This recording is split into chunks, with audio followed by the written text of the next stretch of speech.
Hello दोस्तों, मैं आपका दोस्त मुकेश। खोज इन्वेस्टमेंट में आपका स्वागत है। बहुत टाइम से मैं एक टॉपिक पे डिस्कशन करने के लिए उत्साहित था कि मैं आप लोगों से डिस्कशन कर सकूँ। एक ऐसा टॉपिक है जो रिसेंटली 5-7 सालों में अच्छा अभी मार्केट में मतलब इसमें बहुत अच्छी ग्रोथ भी है और इसमें अभी रिसेंटली आपने बहुत कम नाम भी सुना होगा और अभी ये रिसेंटली बहुत ग्रोथ भी कर रहा है। जिसकी मैं बात करने जा रहा हूँ उसका नाम है ETF यानी exchange traded fund. Exchange traded fund का आपने कहीं ना कहीं नाम सुना होगा। आज हम इसी के बारे में डिस्कस करेंगे, क्या होता है ये, किस प्रकार काम करता है, इसमें कितने प्रकार का होता है ये, इसके क्या बेनिफिट्स हैं, क्या एडवांटेज है, क्या डिसएडवांटेज है, क्या इस पे टैक्स एप्लीकेबल होता है, किस रेट से होता है, इस पे कैपिटल गेन लगता है नहीं लगता है। तो वो सारा सब कुछ आज हम डिस्कशन करेंगे और ये जानेंगे कि ETF क्या होता है, क्या हम इसमें ट्रेडिंग कर सकते हैं, क्या इसमें हम लॉन्ग टर्म के लिए इन्वेस्ट कर सकते हैं, क्या इससे हम प्रॉफिट बना सकते हैं। वो सारा सब कुछ आज हम इसमें डिस्कशन करेंगे कि हम जानेंगे कि ETF में मोस्टली पहले होता क्या है। पहले ये चीज़ तो समझे, किसी भी चीज़ में इन्वेस्टमेंट करने से पहले हमें ये चीज़ पता होनी चाहिए कि वो चीज़ है क्या। उसके बाद हम उसमें इन्वेस्ट करने की तरफ सोच सकते हैं। क्योंकि अगर हमें किसी चीज़ का पता ही नहीं होता कि आज की डेट में जैसे म्यूचुअल फंड इतना हर टीवी पे ऐड आता है तो म्यूचुअल फंड में इन्वेस्ट कीजिए, तो आप लोग जब तक म्यूचुअल फंड के बारे में जानेंगे ही नहीं तो उसमें इन्वेस्ट कैसे कर सकते हैं। तो किसी भी चीज़ में इन्वेस्टमेंट करने से पहले आपको पहले उसकी स्टडी करनी चाहिए, थोड़ी बहुत ही करें बट उसके बारे में जाने ज़रूर क्या होता है, किस प्रकार ये काम करता है, ये लॉन्ग टर्म के लिए अच्छा है, शॉर्ट टर्म के लिए अच्छा है, कौन कौन सी इसमें कंपनियां हैं, किस में हम इन्वेस्ट करते हैं, कितना इन्वेस्ट कर सकते हैं, किस प्रकार से प्रॉफिट्स आते हैं, क्या इसमें टैक्स वगैरह लगते हैं, कितनी टैक्स की रेटें हैं, वो सारा सब कुछ आता है इन चीज़ों के अंदर ही। तो हम उसी चीज़ का थोड़ा वो डिस्कशन करेंगे और मैं आपको पूरी कोशिश करूँगा समझाने की। और भी पर्पज, इन्वेस्टमेंट पर्पज से भी नहीं तो हमें नॉलेज तो होनी चाहिए ETF क्या होता है। कि कल भी आपसे कोई पूछ सकता है कि आप ETF के बारे में जानते हैं, तो आप उसको बता तो सके एटलीस्ट, क्योंकि वो तो इन्वेस्ट कर ही रहा होगा। अगर आप नहीं कर रहे होंगे तो वो कर रहा होगा, तो आप उसको थोड़ी बहुत डिटेल तो ब्रीफ बता ही सकते हैं कि ETF क्या होता है। आज हम उसी का डिस्कशन करेंगे। आइए हम डायरेक्ट चलते हैं सिस्टम की तरफ और इसका डिस्कशन करते हैं क्या होता है ETF exchange traded fund.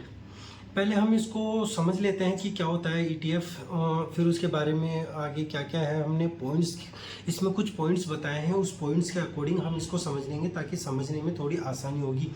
Points इसीलिए मैंने बनाए हैं कि ताकि आपको समझाने में मुझे थोड़ी सी आसानी हो जाएगी। तो मैं पहले आपको इसके बारे में थोड़ा सा पढ़ देता हूँ कि क्या बोलना चाह रहा है। What is ETF? ये बोलना चाह रहा है, ETF की फुल फॉर्म होती है एक्सचेंज ट्रेडेड फंड।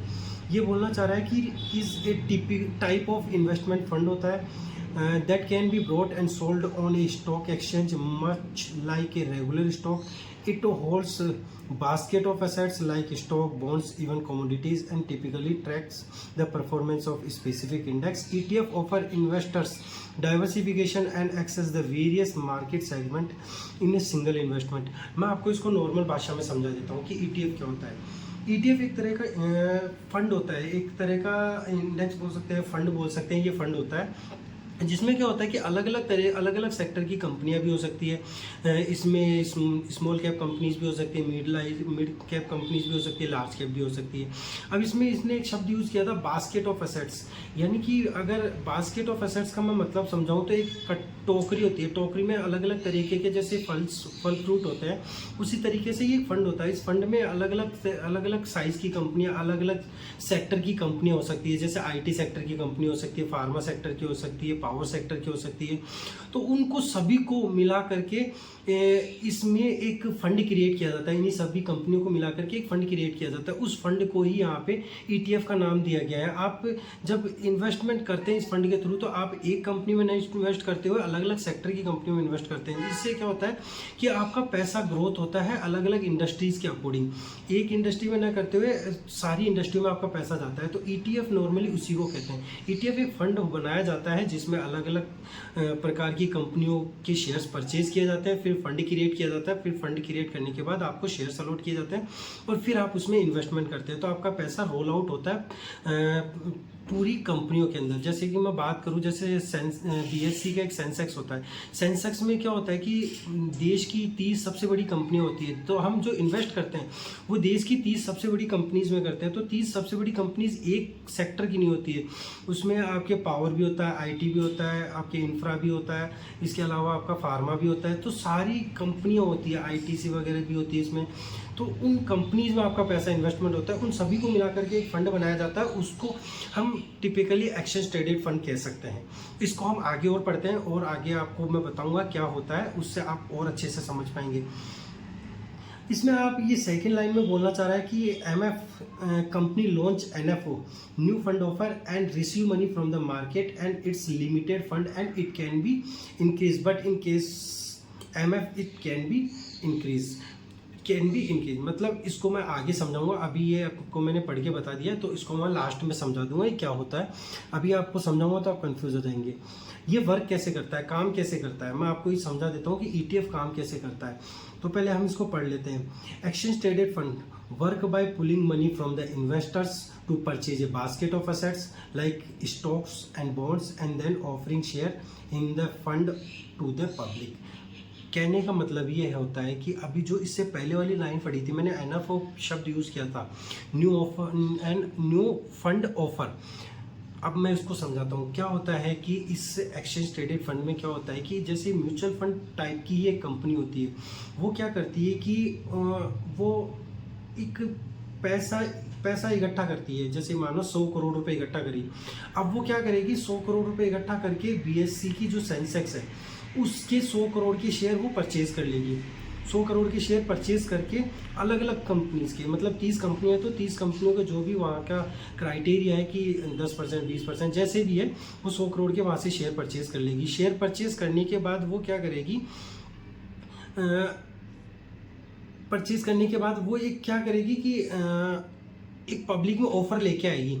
पब्लिक में मतलब फंड बना के और एक पब्लिक में ऑफर लेके आएगी। तो पब्लिक में जब ऑफर लेके आती है, न्यू फंड ऑफर लेके आती है, तो वो आप जब उसमें अप्लाई करते हैं, तो आप अप्लाई करने के बाद जब आपके वो निकल जाता है, मतलब अलॉटमेंट हो जाता है, तो आपको क्या होता है कि वहाँ पे यूनिट्स अलॉट होती है कि आपको जैसे आपने 100 रुपये लगाए तो 100 रुपये की 10 यूनिट्स आपको मिल गई।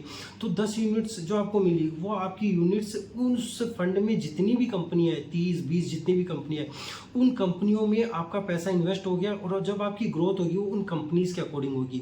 तो कहने का मतलब यही है कि ये क्या करते हैं कि ईटीएफ के अंतर्गत ये इन्वेस्टर से पैसा लेते हैं ताकि जो मार्केट में जो बीएससी पे जो सेंसेक्स है, सेंसेक्स एक इंडेक्स है, तो इंडेक्स के अंदर जो 30 कंपनियां, उस 30 कंपनियों के पूरे शेयर परचेज करके जैसे एक फंड बनाया जाता है, जैसे एक टोकरी में फल फ्रूट्स रखे जाते हैं, वैसे ही एक फंड बनाया जाता है उन 30 कंपनियों के शेयर्स को लेकर के। और फिर वो क्या किया जाता है कि उसमें चाहे स्टॉक्स भी हो सकते हैं, बॉन्ड्स भी हो सकते हैं, ये सारे बताए जा रहे हैं कि ये सारे हो सकते हैं। फिर उसके बाद ये बोलना चाह रहा है कि these shares trade on A stock exchange. उन्होंने एक फंड बना दिया, फंड बना के मार्केट में वो ऑफर लेके आ गए कि हम ये फंड आज लॉन्च कर रहे हैं मार्केट में, फंड मार्केट में लॉन्च करेंगे, तो वो आपको ऑफर देंगे कि मैं आप यहाँ पे 100 करोड़ का फंड ऑफर कर रहा हूँ और हमारी ये वैल्यू है। तो आप जब अप्लाई करेंगे तो आपके आ जाएगा। तो जब निकल जाता है, निकलने के बाद आपको यूनिट्स अलॉट होती है। तो फिर यूनिट्स अलॉट होने के बाद ये क्या होता है कि मार्केट में उस दिन लिस्ट होते हैं, जैसे स्टॉक लिस्ट होते हैं ना आईपीओ के थ्रू, वैसे ही ये एनएफओ के थ्रू लिस्ट होते हैं। तो इसमें फिर क्या होता है कि आप उसको ट्रेड कर सकते हैं, मतलब जैसे स्टॉक को ट्रेड करते हैं ना कि इंट्राडे में परचेज कर लिया, सेल कर दिया, वैसे ही इसको भी ट्रेड कर सकते हैं। आप इसको उस फंड को के जो शेयर्स हैं उसको आप सेम डे खरीद सकते हैं, सेम डे बेच भी सकते हैं, लॉन्ग टाइम के लिए खरीद के लॉन्ग टाइम में बेच सकते हैं। बट इसकी जो परफॉर्मेंस होगी वो उस इंडेक्स के अकॉर्डिंग चलेगी, उस इंडेक्स के बाहर नहीं जा सकती। क्यों? क्योंकि जो कंपनी ने 100 करोड़ के शेयर खरीदे थे वो बीएससी के जो सेंसेक्स है वहां से खरीदे, तो जो सेंसेक्स की परफॉर्मेंस निकल के आएगी वो सेम परफॉर्मेंस इस फंड की होगी। जो यहाँ पे ईटीएफ वाला फंड है जो क्रिएट किया गया है वो बीएससी के जो सेंसेक्स है, सेंसेक्स से जो हमारे शेयर्स परचेज किए गए हैं 100 करोड़ के, तो वहाँ जो परफॉर्म सेंसेक्स करेगा वही परफॉर्मेंस यहाँ पे होगी। तो ये दिन डे टू डे में फ्लक्चुएट भी होता है। वहाँ पे जैसे मार्केट में वो 10 रुपये बढ़ा तो यहाँ पे भी ये जैसे 1 रुपये 2 रुपये जैसे भी बढ़ता है सेम उसी अकॉर्डिंग बढ़ता रहता है। तो आप जब इन्वेस्ट करते हैं तो इसमें आपकी वैल्यू भी कभी ऊपर जाएगी कभी नीचे जाएगी, तो आप कभी पैसा आपका प्रॉफिट में आएगा कभी माइनस में आएगा, सेम स्टॉक की जैसे ट्रेड करता है। बट ये फंड होता है, जैसे 100 करोड़ खरीदा तो 100 करोड़ तक लिमिट हो जाएगा, उसके अलावा ये फंड कभी एक्सटेंड नहीं हो सकता, ये बढ़ नहीं सकता है। इसके बाद ये बोलना चाह रहा है कि allowing investor to buy and sell them throughout the trading day, वो मैंने बता दिया कि इसमें ट्रेडिंग कर सकते हैं same day. The price of an ETF reflect the value of underlying asset in its hold, मतलब ये वही बोलना चाह रहा है कि सेंसेक्स की जो आपने शेयर्स परचेज किए वहाँ पे जो उनकी परफॉर्मेंस होगी उसी के अकॉर्डिंग इसकी जो परफॉर्मेंस होगी वो निकल के आएगी। तो मैंने इसी के लिए आपको एक एग्जांपल समझाने के लिए बताया कि mutual fund company decide that कि we have to introduce ETF of 100 crore, मतलब 100 करोड़ का वो ETF लेके आना चाहती है, एक फंड बनाना चाहती है। एंड इंट्रोड्यूस मतलब जो सेंसेक्स का जैसे एक इंडेक्स होता है उससे वो 100 करोड़ के उस कंपनी के शेयर्स परचेज करेगी from the Sensex in the proportionate ratio में। And after we will coming with 100 crore public offer, फिर उसके बाद वो पब्लिक ऑफर लेके आएगी, IPO के जैसे लेके आएगी। And public will apply just like IPO के जैसे आप अप्लाई करोगे, पब्लिक विल रिसीव यूनिट्स, तो आप उसमें फिर यूनिट्स रिसीव करते हैं आफ्टर लिस्टिंग। उसके बाद लिस्टिंग के बाद आप जब आपको लगता है कि प्लस में आ गया तो आप सेल भी कर सकते हैं, नहीं आप इसमें लॉन्ग टाइम के लिए बने भी रह सकते हैं। तो जस्ट लाइक ये एक तरह से स्टॉक मार्केट की तरह ट्रेडिंग होता है ETF। बट स्टॉक मार्केट में तो आप कितना भी पैसा इन्वेस्ट कर सकते हैं, बट इस केस में यहाँ पे लिमिटेड है कि 100 करोड़ है तो 100 करोड़ तक ही रहेगा। तो इसमें फ्लक्चुएशन का सबसे ज़्यादा मेन प्रॉब्लम आता है कि इसमें जो बाइंग और सेलिंग है ना, वो कई बार कई ETFs है उनमें बाइंग एंड सेलिंग प्रॉपर नहीं आ पाती है। तो जब आप किसी ETF के शेयर को परचेज कर लेते हैं बट उसमें जब आप सेल करने जाते हैं तो वहाँ पे आपको बंदे ही नहीं मिलते हैं, तो आप उसको सेल कैसे करोगे? तो मेन इशू वो आ जाता है। तो सबसे पहले जब भी आप किसी ETF में इन्वेस्ट करें तो वहाँ पे ये देख लें कि इसमें जो बंदों की जो दिन की जो ट्रेडिंग है वो कितनी हो रही है, कितने बंदे खरीद रहे हैं, कितने बेच रहे हैं, वो एक सबसे बड़ा पॉइंट होता है कभी भी किसी ETF में इन्वेस्ट करने के लिए। तो वहाँ पे आप ये तो देखोगे ना कि यार यहाँ पे वोटिलिटी मतलब वॉल्यूम कितना आ रहा है, वॉल्यूम आना बहुत ज़रूरी होता है। अगर वॉल्यूम नहीं आ रहा है तो आपका वहाँ पे इन्वेस्टमेंट करना बेकार हो जाता है, तो वो चीज़ आपको देखनी है। इसके बाद हम देखते हैं यहाँ पे इन्होंने बताया कि टाइप ऑफ ETF के जो टाइप है, जो ETF एक्सचेंज ट्रेडेड फंड बनाए जाते हैं वो किस प्रकार से बनाए जा सकते हैं। एक इक्विटी फंड होता है, डेट फंड होता है, कमोडिटी फंड होता है। इक्विटी फंड में मैंने जैसा आपको बताया था कि सेंसेक्स में 30 इंडिया की सबसे बड़ी कंपनीज होती है, उनका एक ग्रुप होता है, उसको इंडेक्स फंड बोलते हैं। निफ्टी 50 होता है जिसमें देश की 50 सबसे बड़ी कंपनियां होती है, वो भी एक इंडेक्स फंड होता है। सेक्टर वाइज भी हो सकते हैं, जैसे मैंने फार्मा सेक्टर बोला, IT सेक्टर बोला, उसके भी उठा सकते हैं। तो ये एक ETF आप कह सकते हैं कि सेंसेक्स के 30 कंपनियों को भी उठा सकते हैं, निफ्टी 50 की 50 कंपनियों के भी शेयर्स को उठा सकते हैं, सेक्टर वाइज भी उठा सकते हैं। ये सोच रहे हैं कि जैसे मैं IT की 10 कंपनियों को उठा के एक ETF लॉन्च कर देता हूँ, तो 10 कंपनियों के शेयर परचेज किए और मार्केट में मैं एक ऑफर लेके आया कि मैं 10 कंपनियाँ जो मेरे पास इंडिया की सबसे बड़ी IT कंपनी है उसका मैं फंड लेके आऊँ, आप इसमें इन्वेस्ट कर सकते हैं। तो वो आपके एक पब्लिक ऑफर लेके आ गए, आप उसमें इन्वेस्ट करेंगे और डे बेसिस पे ट्रेडिंग भी कर सकते हैं और उसमें लॉन्ग टाइम के लिए इन्वेस्टमेंट भी कर सकते हैं। दूसरा डेट में क्या होता है कि गवर्नमेंट के जो बॉन्ड्स वगैरह होते हैं, पब्लिक के बॉन्ड्स वगैरह होते हैं, उसमें भी आप इन्वेस्ट कर सकते हैं। ये उनके भी यहाँ पे ETFs लेके आते हैं मार्केट के अंदर और उसमें भी आप इन्वेस्ट कर सकते हैं। जैसे कि बहुत सारे आज की डेट में गवर्नमेंट बॉन्ड्स भी आते हैं, उनके भी ETFs वगैरह आते हैं, प्राइवेट के भी ETF वगैरह आते हैं। तीसरा आता है कि गोल्ड सिल्वर कमोडिटी में बात करें तो आज की डेट में गोल्ड का जो ETF है वो सबसे ज़्यादा ट्रेड में है, जिसने अभी हाल फिलहाल में कुछ टाइम पहले एक वो भी बनाया था वीडियो, उसमें बताया था कि गोल्ड में ETF का जो इन्वेस्टमेंट है वो बहुत अच्छा इन्वेस्टमेंट रहा है। लास्ट 5-7 सालों में 70-80% की जो ग्रोथ देखी गई है वो गोल्ड ETF के अंतर्गत देखी गई है। यहाँ पे सबसे बड़ा देखने का है तो गोल्ड ETF में सबसे ज़्यादा इन्वेस्टमेंट हुआ है। हाल फिलहाल आप 5-6 महीनों में भी देखोगे तो यहाँ पे सबसे ज़्यादा इन्वेस्टमेंट गोल्ड ETF में भी हुआ है। तो गोल्ड में जैसे कि गोल्ड का एक फंड बना के मार्केट में लॉन्च कर दिया, आप वहाँ पे आप जाके इन्वेस्ट कर सकते हैं, डे बेसिस पे ट्रेडिंग कर सकते हैं।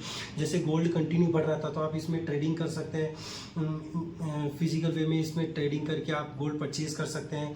और लॉन्ग टाइम के लिए अगर आप चाहते हैं कि मैं लॉन्ग टाइम के लिए बनाए रखूँ ताकि इसकी वैल्यू बढ़े तब बेच दूँ, तो आप वो भी कर सकते हैं। इसमें आपको वो वॉल्यूम भी बहुत अच्छा मिलता है गोल्ड के जो ETF वगैरह होते हैं इसमें। तो ये 3 प्रकार के ऐसे ETFs होते हैं, equity, debt and commodity. Silver के भी हो सकते हैं। इसके अलावा ये 3 है और ये 3 को मैंने आपको समझा दिया है। इसके बाद हम आते हैं एक्सपेंस रेशो। सबसे अच्छी चीज़ इसमें मुझको ये देख के लगी कि म्यूचुअल फंड को और अगर आप ETF को कंपेयर करें तो सबसे अच्छी पॉइंट यही है, जहाँ इसका एक्सपेंस रेशियो 0.01 से 1 के बीच में है। वहीं म्यूचुअल फंड का जो एक्सपेंस रेशियो वो 1 से 3 के बीच में होता है। तो जब आप अगर 1 लाख रुपए कमाते हैं तो वहाँ पे आपको यहाँ पे 1 लाख रुपए पे अराउंड 100 रुपये देने पड़ रहे हैं, 100 या 10 रुपये, ऐसे 100 रुपये, हाँ 100 रुपये के आसपास देना पड़ रहा है। और मैक्स टू मैक्स आपको 1000 रुपये देने पड़ रहे हैं। बट मैक्स टू मैक्स 1% तो बहुत कम के होते हैं। मतलब आप ये मान के चलिए 100 से 500 रुपये 1 लाख अगर आप इनकम करते हैं, वहाँ पे आपका एक्सपेंस रेशियो रहेगा। वहीं आप अगर म्यूचुअल फंड में 1 लाख की अगर कुछ ट्रेडिंग कर जाते हैं या प्रॉफिट अर्न कर जाते हैं तो वहाँ 1%, मतलब आपका 1% कितना मोटा अमाउंट हो जाता है, ये सोच के चलिए। 1%, 1 लाख का 1000 रुपये हो गया, वहाँ इसका जो है 0.1% वो हो गया 100 रुपये, तो 900 रुपये का फ़र्क हो गया। जब ये अमाउंट बहुत मोटा हो जाता है तो वह एक्सपेंस रेशियो बहुत मैटर करता है। इसीलिए ईटीएफ को आज की डेट में प्रेफर किया जा रहा है। म्यूचुअल फंड का एक्सपेंस रेशियो बहुत ज़्यादा है। जब भी आप म्यूचुअल फंड्स में इन्वेस्ट करते हैं तो वह अपने एक्सपेंस रेशियो को जरूर चेक करें, क्योंकि एक्सपेंस रेशियो म्यूचुअल फंड में बहुत अच्छे होते हैं, क्योंकि वो पैसिव फंड होते हैं, एक्टिव फंड होते हैं। म्यूचुअल फंड एक्टिव फंड होते हैं और ये ईटीएफ पैसिव फंड होते हैं। मतलब यहाँ पे आप अपने लेवल पे इन्वेस्टमेंट करते हैं, वहाँ पे इन्वेस्ट करते हैं, बट वहाँ पे आपको एक स्पेशलिस्ट बंदा होता है जो आपके फंडों को मैनेज करता है, आपके पैसे आपसे लेके वो ऐसे मार्केट में डालता है जहाँ वो स्पेशलिस्ट बंदा होता है उस मार्केट से रिलेटेड, और वो इन्वेस्टमेंट करता है, तो वो अपनी फीस चार्ज करता है। तो यहाँ पे इसीलिए इसकी जो एक्सपेंस रेशियो कम इसीलिए रखा गया है क्योंकि ये पैसिव फंड है। यहाँ पे कोई ऐसा टेक्निकल या स्पेशलिस्ट बंदा नहीं होता है, म्यूचुअल फंड में होता है। तो एक सबसे बड़ा अंतर यही है कि एक्सपेंस रेशियो इसका बहुत कम होता है। अब अगर हम इसके टैक्स की बात करें तो टैक्स में क्या आता है कि इस पे टैक्स तो नॉर्मली वही चीज़ है कि टैक्स से सब जगह जो कैपिटल गेन के अकॉर्डिंग है वही लगता है। तो इसको मैं पहले पढ़ देता हूँ कि as per 112A of the income tax act, long term capital gain exceed 1.25 lakh made on the sale of these assets before 23 July 2024 will be taxed 10%, while those sold on after 23 July 2024 will be charged at rate of 12%। ये बोलना चाह रहा है 23 July 2024 से पहले अगर आपने कोई ETF खरीदा है और उसको फिर बेचा है और वहाँ से आपने प्रॉफिट अर्न किया है और 1 साल के बाद, मतलब आपने 1 साल पहले खरीदा था और 1 साल बाद बेचा और 1,25,000 से ज़्यादा का आपका प्रॉफिट है, तो वहाँ पर 23 जुलाई 2024 से पहले आपके ऊपर जो टैक्स लग रही थी कैपिटल गेन की वो 10% थी। 23 जुलाई 2024 के बाद वही बढ़कर 12.5% कैपिटल गेन टैक्स लगेगा 1,25,000 से ऊपर। 1,25,000 से कम अगर आपकी इनकम है तो long term capital gain exempt हो जाता है। सेकंड में ये बोलना चाह रहा है as per section 111A of the income tax act while deal with short term capital gain tax any sale of these assets before 23 July 2024 will be tax at the rate of 15% और उसके बाद 20%। ये बोलना चाह रहा है short term capital gain लगता है अगर आपने कोई जो शेयर है ETF है वो 1 साल के अंदर ही बेच दिया तो 23 जुलाई 2024 से पहले आपके ऊपर 15% टैक्स था, उसके बाद आप पे 20% का टैक्स लगेगा। और उसके अलावा आप जो ट्रेडिंग वगैरह करते हैं ETF के अंतर्गत वहाँ पे STT चार्जेस भी लगते हैं, सिक्योरिटी ट्रांजैक्शन टैक्स बोला जाता है इनको, जो ये STT चार्जेस लगते हैं। तो ये कैपिटल गेन की डेफिनेशन थी। कैपिटल गेन 1,25,000 तक एग्जाम्प्ट होता है। लॉन्ग टर्म कैपिटल गेन के केस में बोल रहा हूँ 1,25,000 एग्जाम्प्ट है। अगर आप शॉर्ट टर्म करते हैं तो आपके ऊपर आज की डेट में जो टैक्स लगता है वो 20% के आसपास लगता है। 20% आपको कैपिटल गेन टैक्स देना पड़ेगा। लॉन्ग टर्म में 12.5% का कैपिटल गेन टैक्स है।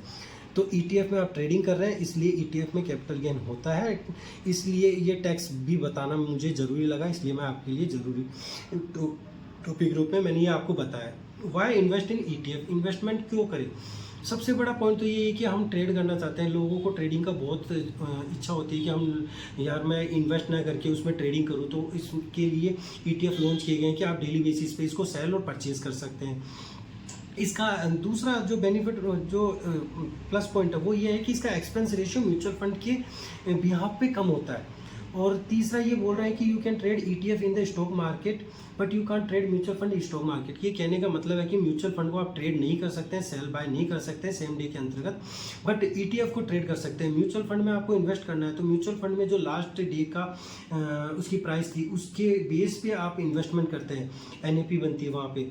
और जब आप ETF में ट्रेड करते हैं तो ETF में पूरे दिन भर में जो ट्रेडिंग चलती रहती है अप डाउन उसमें ट्रेड कर सकते हैं। तो ये मेनली डिफरेंस होता है, इसलिए आप ETF को चूज़ कर सकते हैं। ये 3 पॉइंट्स हैं जिसके बेस पे आप ETF में इन्वेस्टमेंट कर सकते हैं। अब यहाँ पे लिमिटेशंस बताई गई है, जो ETF की जो कुछ लिमिटेशंस बोल सकते हैं या नेगेटिव पॉइंट्स बोल सकते हैं। तो मेरे को सबसे पहला तो ये लग रहा है कि लो लिक्विडिटी, मतलब इसको आप लो लिक्विडिटी को बोल सकते हैं। वॉल्यूम, इसमें वॉल्यूम बहुत कम होता है। कुछ ETFs ऐसे हैं जहाँ पे आप जब इन्वेस्ट करते हैं तो आप उस टाइम तो बाय कर लेते हैं, बट आप जब सेल करने जाते हैं तो वहाँ आपको सेलर नहीं मिलते हैं। तो वहाँ पे आपको सबसे पहले ये देखना होता है कि वॉल्यूम आ रहा है नहीं आ रहा, लोग इसमें कितना परचेज कर रहे हैं, कितना लोग सेल कर रहे हैं। अगर वहाँ सेल परचेज का वॉल्यूम नहीं आ रहा है तो उस ETF में आप इन्वेस्ट ना करें। दूसरा, ये पैसिव फंड होते हैं। यहाँ पर पैसिव फंड का मतलब होता है कि यहाँ कोई स्पेशलिस्ट बंदा नहीं होता है, यहाँ आप अपनी रिस्क पे इन्वेस्ट करते हैं। और म्यूचुअल फंड में एक एक्टिव फंड होते हैं जहाँ पे आपको स्पेशलिस्ट बंदे होते हैं और वो आपको जो नॉर्मली रेट चल रही है सेंसेक्स में, जैसे ये मान के चलिए कि 8-9% एनुअल ग्रोथ है, 8-9% का रिटर्न निकाल के दे रहे हैं। तो म्यूचुअल फंड में एक्टिव होने के बाद क्या होता है कि म्यूचुअल फंड ये बोलता है कि हम जो नॉर्मल मार्केट की जो ग्रोथ रेट है उससे ज़्यादा हम आपको बना के देंगे। तो वो 12-13-14% बना के देते हैं, इसलिए उनको एक्टिव फंड बोला जाता है, क्योंकि वहाँ पे स्पेशलिस्ट बंदे होते हैं। तो यहाँ पर जो इसका रिटर्न निकल के आता है, जो मार्केट में लिस्टेड कंपनियाँ हैं, जो सेंसेक्स की 30 कंपनियाँ हैं, उनकी जितनी ग्रोथ होगी वही ग्रोथ यहाँ निकल के आएगी, इसलिए इनको पैसिव फंड बोला जाता है। और तीसरा पॉइंट ये बोला जाता है कि mutual fund you don't need, मतलब ये बोलना चाह रहा है कि म्यूचुअल फंड के लिए आपको डीमेट अकाउंट लेने की कोई ज़रूरत नहीं है, बट ETF में अगर आप ट्रेडिंग कर रहे हैं तो ट्रेडिंग के लिए डीमेट अकाउंट कंपलसरी होता है। तो आपको ट्रेडिंग अकाउंट लेना ही पड़ेगा, क्योंकि ट्रेडिंग कर रहे हैं आप, एक्सचेंज ट्रेडेड फंड ट्रेड कर रहे हैं ना आप। ट्रेड का मतलब यही होता है कि आप सेल और बाय कर रहे हैं सेम डे के अंदर, इसलिए आपको डीमेट अकाउंट की ज़रूरत होती है। और इसकी जो चौथा पॉइंट है, fund size it can not be increase. अब मैंने आपको कहा था शुरू में ही कि इसमें क्या होता है कि ये पैसा इकट्ठा करके और एक लिमिटेड अमाउंट, जैसे 100 करोड़ के जो इन्होंने है शेयर परचेज कर लिए BSE के सेंसेक्स से 100 करोड़ के। तो अब ये जो फंड मार्केट में लेके आएंगे वो 100 करोड़ का ही होगा। तो उसमें जितनी भी आप इन्वेस्टमेंट करेंगे वो 100 करोड़ तक ही अमाउंट ऊपर नीचे घूमता रहेगा। उसमें आप ये नहीं कर सकते कि मैं कल को उसमें 150 करोड़ इन्वेस्ट करके उसको इंडेक्स को बढ़ा सकता हूँ, ये इंडेक्स बढ़ सकता है, ये नहीं हो सकता है। म्यूचुअल फंड में आप कितना ही कर सकते हैं। म्यूचुअल फंड में तो आप चाहे 10 करोड़ कीजिए, 20 करोड़, 50 करोड़, उसकी वैल्यू कितनी भी बढ़ सकती है इन म्यूचुअल फंड की। बट यहाँ पे जो इंडेक्स फंड है उसकी वैल्यू लिमिटेड हो जाती है। 100 करोड़ का फंड है तो 100 करोड़ का ही फंड रहेगा, उससे ज़्यादा नहीं बढ़ सकता है। तो इसकी एक लिमिटेशंस है। तो ये मैंने आपको बता दिया कि आपको सबसे पहले वॉल्यूम देखना है, पैसिव फंड होता है, इसमें डीमेट अकाउंट की ज़रूरत होती है। तो अब आपको मैं मोटा मोटी समझा देता हूँ कि ये ETF क्या होता है। ETF एक हम नॉर्मल भाषा में समझ सकते हैं कि मेरे पास 100 रुपये है, 1000 रुपये, और निफ्टी 50 में 50 इंडिया की कंपनियां हैं, जो सबसे बड़ी कंपनियां हैं वो लिस्टेड है। अब निफ्टी ये बोलता है कि मैं एनुअली जो उसकी ग्रोथ देखता हूँ वो 10% मान लिया मैंने कि वो निफ्टी की जो 50 कंपनियां हैं वो एनुअली ग्रोथ करती है 10%, मतलब वो 10% का रिटर्न दे रही है अपने इन्वेस्टर को। अब यहाँ पे क्या होगा कि मैं अगर मेरे 100 रुपये उस निफ्टी 50 की 50 कंपनियों मतलब निफ्टी 50 को बोलता हूँ कि मेरे को आप 100 रुपये के शेयर दे दीजिए, तो निफ्टी 50 क्या करेगी, मेरे को उसकी जो 50 कंपनियाँ उसके जो उसके वो होता है कि अपने जो रेशियोज़ होते हैं कि आप कि 5% इस कंपनी का दे दिया, 2% इस कंपनी का दे दिया, 3% इस कंपनी का दे दिया, तो वो 100 रुपये को डिवाइड कर देगी 50 कंपनियों में और उतने रुपये के आपको शेयर दे देगी। उसके बाद आप क्या करेंगे, उन शेयरों के बिहाफ पे आप एक फ़ंड लॉन्च करेंगे कि आप मार्केट में फंड लेके आ रहे हैं कि मैं 100 रुपये का एक फ़ंड लेके आ रहा हूँ, जिसमें क्या है कि मेरे पास इंडिया की 50 कंपनियां हैं जो निफ्टी 50 पे लिस्टेड है। तो जो कंपनियां वहाँ परफॉर्म करेगी जितना उसका रिटर्न निकल के आएगा वही रिटर्न यहाँ पे आएगा। तो आप यहाँ पे जैसे क्या होता है कि इंडेक्स में भी आप कर सकते हैं बट इंडेक्स में ट्रेडिंग नहीं कर सकते हैं, तो ये ट्रेडिंग के पर्पज से लॉन्च किया गया है। तो यहाँ पे इन्होंने फंड लेके आए, तो फंड में आपने अप्लाई किया और आपके पास आपके अलॉटमेंट हो गया। अलॉटमेंट के बाद ये क्या करते हैं कि आपको यूनिट्स अलॉट करते हैं। अब जब ये लिस्टेड होगा तो आप यूनिट्स आपके जो डीमेट अकाउंट होता है, डीमेट अकाउंट में जैसे शेयर दिखते हैं ना वैसे ही आपको ये यूनिट्स दिखती है उस ETF की।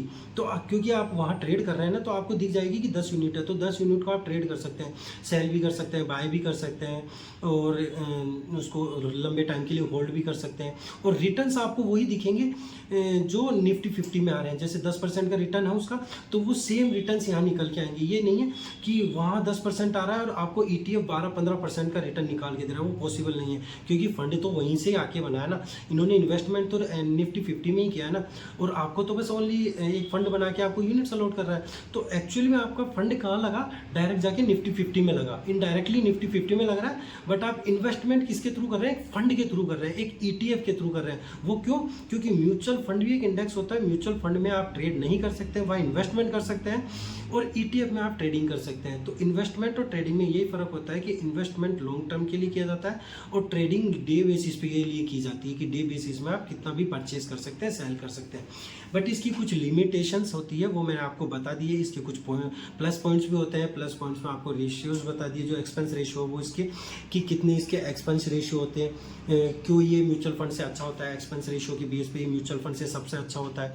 तो इसलिए आपको एक बार देखना चाहिए कि हम इसमें इन्वेस्टमेंट कर सकते हैं, क्योंकि अभी हाल फिलहाल में देखा गया है कि ETF सबसे ज़्यादा बूम पे आए थे, वो आए थे गोल्ड ETF का। आपने कहीं ना कहीं नाम सुना होगा कि लोगों ने गोल्ड ETF में बहुत ज़्यादा इन्वेस्टमेंट किया है, और गोल्ड ETF ने लास्ट जो 3-4 सालों में रिटर्न निकाल के दिया है, वो ये मान के चलिए बहुत अच्छा रिटर्न निकाल के दिया है। गोल्ड ETF की बात कर रहा हूँ मैं, तो गोल्ड ETF ने इतना अच्छा रिटर्न निकाल के दिया, इसलिए ETF की इतनी डिमांड बढ़ी है, क्योंकि डे बेसिस पे लोग इसको ट्रेड भी कर रहे हैं। जहाँ आपको गोल्ड 70-80 हज़ार का मिला था, वही गोल्ड आज लाख रुपए का चल रहा है। तो आप देखिए ना कि 20,000 की ग्रोथ कितनी आई है, मतलब एक साल के अंदर अंदर 20,000 की ग्रोथ आ गई। तो गोल्ड ETF ने कितना इन्वेस्टमेंट मतलब आपको कितना पैसा बना के दिया है। और इसमें आप ये भी देख सकते हैं कि डे बेसिस पे जैसे आज 80,000 है, तो आपने 80,000 की एक यूनिट खरीद ली, फिर कल 81,000 हुआ तो 81,000 की एक यूनिट खरीद ली, फिर 85,000 हुआ तो 85,000 की एक यूनिट खरीद ली, अगर कम आया 78,000 तो 78,000 की खरीद ली। तो ये ऑन एवरेज स्टॉक की तरह ऑन एन एवरेज भी हो सकता है। तो बेनिफिट ये भी होता है कि इसमें आप एवरेज भी कर सकते हैं, ये बेनिफिट होता है। इसलिए इसको ट्रेडिंग का पार्ट दिया गया है कि आप इसमें ETF में ट्रेडिंग कर सकते हैं। और अगर क्योंकि म्यूचुअल फंड में तो आपने जो इन्वेस्टमेंट कर दिया वो कर दिया, यहाँ पे आप एवरेज भी कर सकते हैं अपनी वैल्यू को, कि मैं एवरेज कर लेता हूँ, मार्केट एकदम से टूटा तो मैं और गोल्ड परचेज कर लेता हूँ, मार्केट बढ़ा तो मैं गोल्ड को सेल कर देता हूँ, मेरा प्रॉफिट बुक कर लेता हूँ। तो मोस्टली बस इसी का यही मतलब होता है कि ETF को एक तरीके से ट्रेड करने के लिए मार्केट में लॉन्च किया गया है। बाकी ये फंड होता है म्यूचुअल फंड की तरह ही होता है, इंडेक्स फंड की तरह ही होते हैं। जैसे म्यूचुअल फंड में कुछ पोर्शन बन के एक फंड बनाते हैं, उसमें आप इन्वेस्टमेंट करते हैं, और जैसे BSE में सेंसेक्स एक इंडेक्स है, ये भी जस्ट लाइक एक इंडेक्स ही होता है, उसमें इन्वेस्टमेंट किया जाता है, इसमें ट्रेडिंग की जाती है। तो मोटा मोटी ये एक एक्सचेंज ट्रेडेड फंड होता है। और भी अगर आपको कुछ इसमें जानकारी चाहिए तो आप मुझसे पूछ सकते हैं और कमेंट कर सकते हैं, और आपको अच्छा लगा तो आप मेरे चैनल को सब्सक्राइब और लाइक कर सकते हैं। Thank you guys, thank you so much.